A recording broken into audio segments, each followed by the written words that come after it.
What's going on, guys? The Comics Kid 2099 here to talk to you about the Ultimate Galactus Trilogy.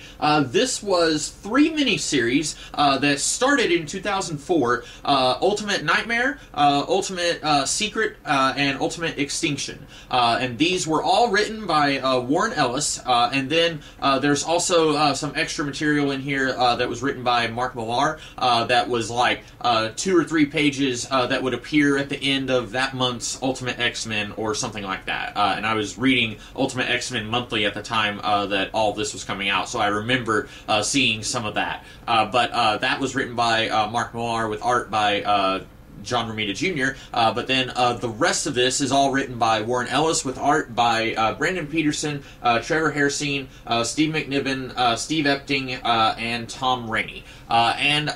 I kind of like this, but I did have some issues with it. So the first miniseries, Ultimate Nightmare, the premise is that suddenly everyone on the planet, on their phones or their computer screens or their TV screens, they are seeing this alien species being destroyed. And then the Ultimates, they find out that it is originating from Tunguska in Russia.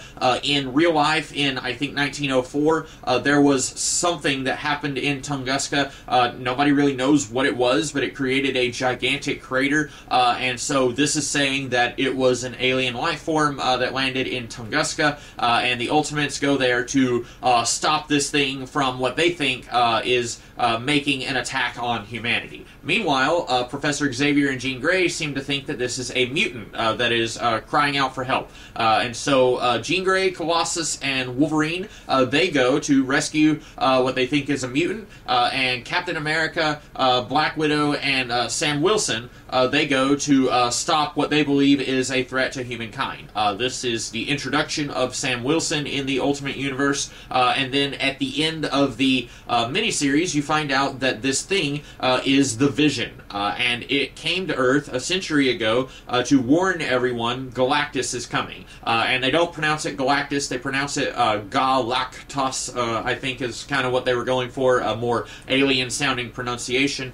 And at the end, the Ultimates, they take the Vision, what's left of it, back to their headquarters so they can study it and maybe get some useful information on defeating this thing that's coming to destroy the planet. And I really hated the Ultimate Nightmare miniseries. I kind of like that in this trilogy, it's playing each act of the trilogy in kind of a different genre. I thought that was pretty cool. Ultimate Nightmare is a straight-up horror story. Ultimate Secret is much more of a sci-fi story, kind of a weird 1950s alien invasion sci-fi story vibe, with still, it's very heavily shaded by Warren Ellis's love of real-world science, but it feels a lot like a 1950s flying saucer movie, kind of. And then the third story, Ultimate Extinction, it's kind of a blend of the two. It's got a lot of the sci-fi stuff, but it also has a heavy amount of the horror as well. And I like that each chunk of this larger story is kind of leaning into a different genre. I like that. I just didn't like anything that happened in Ultimate Nightmare. For one, I get the feeling that Warren Ellis kind of hates the X-Men, which is weird, since he spent so much of his early career writing X-Men stuff. He had a pretty lengthy run on Excalibur.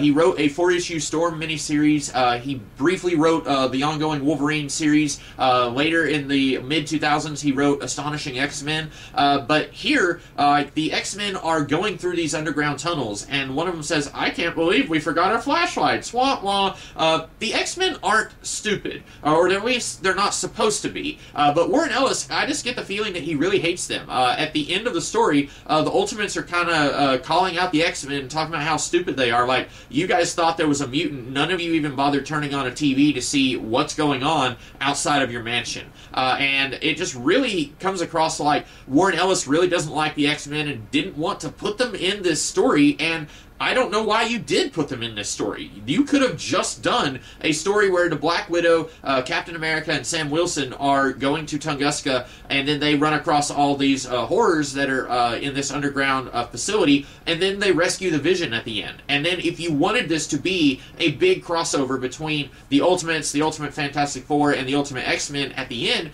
you could have still done that. Because toward the end of the Ultimate X-Men run, Nick Fury basically was kind of Charles Xavier's boss. The X-Men were kind of sort of working for the government by the end, and I don't know, I didn't look, but I don't know when this takes place in regards to the rest of the stuff happening in the Ultimate Universe. I know when you get to Ultimate Secret, which is the middle miniseries, it does make a footnote saying this takes place before the events of Ultimates 2. And there's a spoiler for Ultimates 2 there. I think I know why that footnote is there, but I'm not sure. But I don't know, in regards to Ultimate X-Men, I don't know when all this is supposed to take place. At one point in the Ultimate Vision shorts, we see people around the world are kind of getting ready for the planet to be destroyed, and we see Quicksilver and Scarlet Witch are going and making peace with Magneto, who is in prison. And so I'm not sure if this is supposed to be set after Mark Millar's X-Men run, because if you've not read Ultimate X-Men, the first 6 issues, Magneto's the big villain, and then he seemingly dies, and then you find out about 2/3 of the way through that run that Charles Xavier actually mind-wiped Magneto and made him think that he was a human being. And then at the end, Magneto kind of comes back as the big villain of Mark Millar's run, and then Magneto is imprisoned after that, kind of like X-Men 2, and then here, Quicksilver and Scarlet Witch are visiting him in prison. So if this is set after Millar's X-Men run, then you could have just had Nick Fury call up Charles Xavier, which he does. In the Ultimate Extinction miniseries, Fury calls Charles Xavier to come and help in the attack against Galactus. And I don't know why you needed the X-Men in the first miniseries. You could have just had the Ultimates going there. It really just felt like Ellis and everyone involved with this story really don't like the X-Men, but we have to throw them in there because this is a big crossover of the Ultimate Universe, and you didn't really have to. You could have brought the X-Men in later.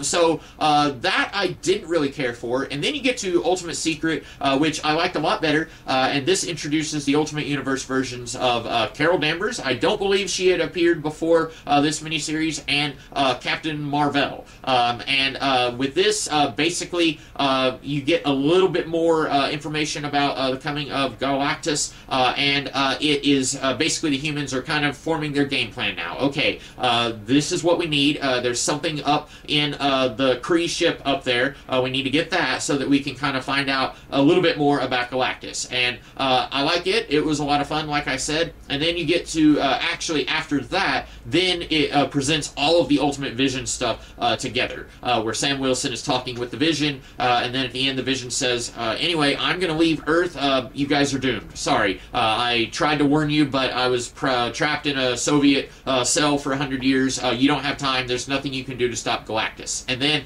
the first issue of Ultimate Extinction, Reed Richards has been studying the Kree intel from the Kree ship, and has been studying what the Vision has told them, and says, here's what we think Galactus does to each world that it visits. And he basically is going into, this is where a little bit of that horror mixed with sci-fi comes in, because a lot of his descriptions about how Galactus is going to destroy the world, it's very terrifying. And it's not just a big man comes and is going to suck all the energy out of the planet. And that's not a diss against the main Marvel 616 Galactus, but it would have been very silly if they had done something like that, and the Ultimate Universe prided itself on doing the old Marvel stuff, but updating it for the modern age. And a big man in a toga coming and putting a giant straw on the planet and sucking out all the juice, I don't know how Galactus actually does it, that would have been very silly. So they needed to make it feel more threatening. And I feel like mission accomplished. Galactus is not a single entity, it's a bunch of robots, like millions and millions of these robots that have a hive mind. And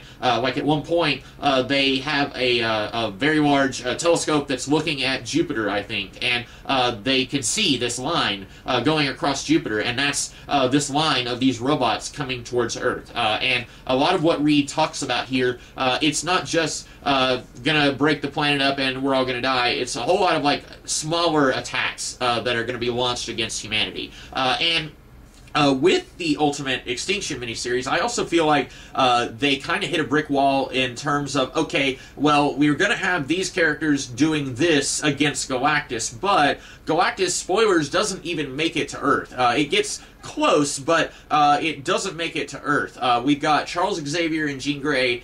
They're doing a thing to kind of attack Galactus, and then Reed Richards and Sue Storm, they're over here, and they do another thing. And I will say, I like that Warren Ellis ties that into his Ultimate Fantastic Four run.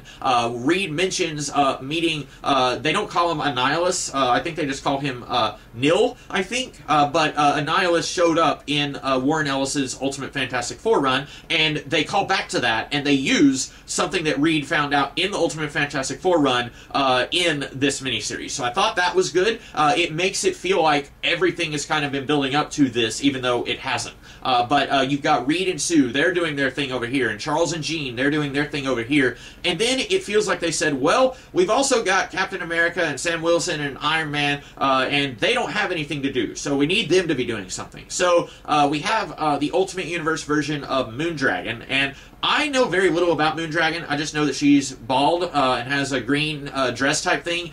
Here, apparently 20 years before this event, there were some scientists who rented out like a giant telescope, and they saw that Galactus was coming, and so they created a whole bunch of clones of this hit woman, and then I guess they were like, okay, now we're ready for the coming god.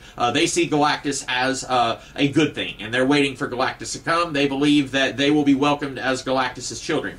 Interesting idea. Unfortunately, that idea is only introduced in the last third of this book, and it doesn't really have a whole lot of room to grow. If you were doing like a 2 or 3 year story building up the coming of Galactus, then you could have like weird cultists who believe that Galactus is a good thing, and then you've got like these Silver Surfer heralds who are all over the place, and they are trying to convince people to commit suicide and drive them crazy. Because as Sam Wilson says, if the populace of Earth has been driven insane, then they're less likely to be able to mount an attack against Galactus. And again, I thought that was pretty clever. But it's only in the last 5 issues of roughly a 15-issue book. So this is a pretty long book. It's only in that last chunk that we're getting any development of the Moondragon stuff, and it feels like it's only there to give Captain America, Sam Wilson, and Tony Stark something to do, because they are not going to be able to go out into outer space and punch all of these millions and millions of robots in the face. So we need to give them something to do,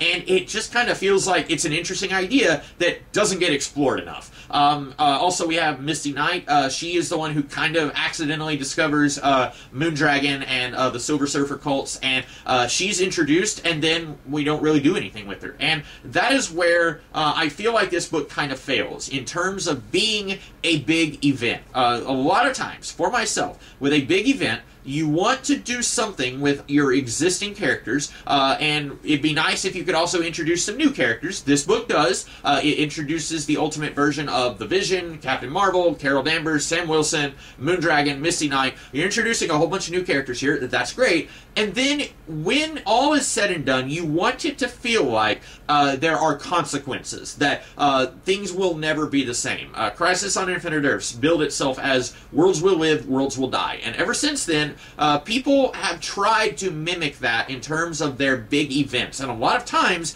it doesn't really feel like they meet the expectations, because while this big event is going on, you've already got lead up for the next big event that's coming out in 2 months or whatever. But the Ultimate Universe could have done this, because there's only 3 or 4. I think at the time there was 4 ongoing Ultimate Universe books, and because the Ultimate Universe is in its own world, and it's not part of the main Marvel Universe where there's dozens of ongoing books going on at the same time, you could have had some major consequences to the Ultimate Galactus book, and then you could have had it reverberate throughout the rest of the Ultimate Universe. Reed Richards, at the end, he feels like, so the way that they kind of defeat Galactus, Charles and Jean basically distract Galactus with with their telepathy. And then Reed, they find out in the Ultimate Fantastic Four miniseries that the multiverse is actually stacked kind of like a pyramid,